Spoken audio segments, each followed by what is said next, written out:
Le Centre de recherche sur l'anthropologie des vocations, qui est présidé par le cardinal Marc Ouellet, ancien préfet du dicaster pour les évêques, est destiné à réfléchir de façon générale, globale, sur la personne engagée dans les choix qui sont les siens. Nous avons fait un travail de ce genre au JMJ à Lisbonne et ça a été extrêmement important et extrêmement intéressant.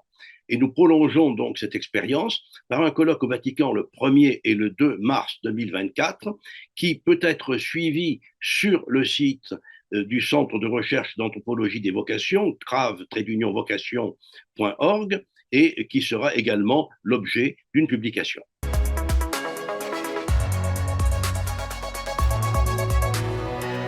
Ce colloque sera ouvert par le pape François, comme le précédent, celui de 22, par une communication centrant les problèmes du colloque.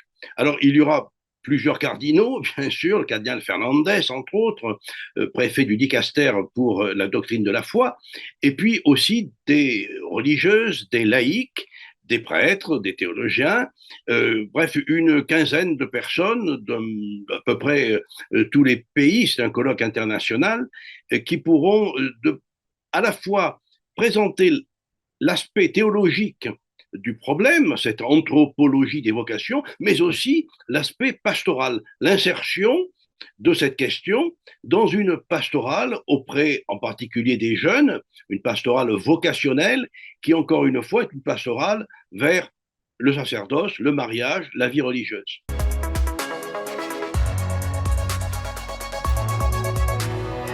Alors, comme on n'est pas situé sur Saturne, mais dans la réalité du monde d'aujourd'hui, ce colloque traite de l'actualité, de la crise anthropologique, c'est-à-dire ce qui, au fond, dans nos sociétés, est le plus meurtri. On ne sait plus très bien ce que c'est qu'un homme, une femme, une personne.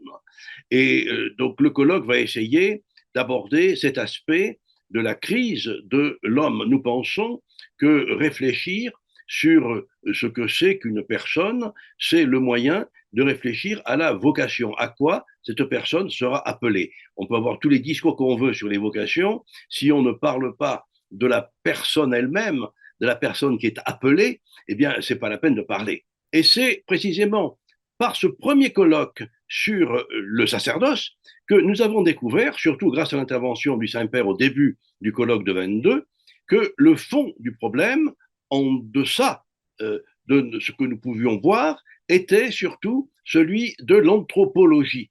Une vocation, ce n'est pas nécessairement une vocation au sacerdoce, c'est une vocation au mariage, une vocation au bonheur, quel qu'il soit.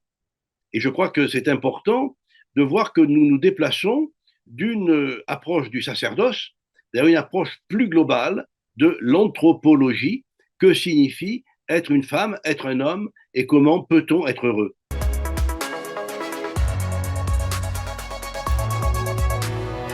La synodalité est un dialogue, c'est une conversation, et il y a deux choses à retenir. D'abord, le fait que ce colloque prolonge des conversations à l'intérieur du conseil scientifique du Centre de recherche pour l'anthropologie des vocations. Et cette variété des situations est représentée par la variété des intervenants, hommes, femmes, religieuses, prêtres, laïcs, enseignants dans des écoles secondaires, aussi bien que dans des chercheurs de l'université. Il y a une grande variété qui a été déjà présentée dans le précédent colloque. Et encore une fois, ce deuxième colloque est le prolongement du premier, dont les actes ont connu un très grand succès en 6 langues présentées sur tous les continents.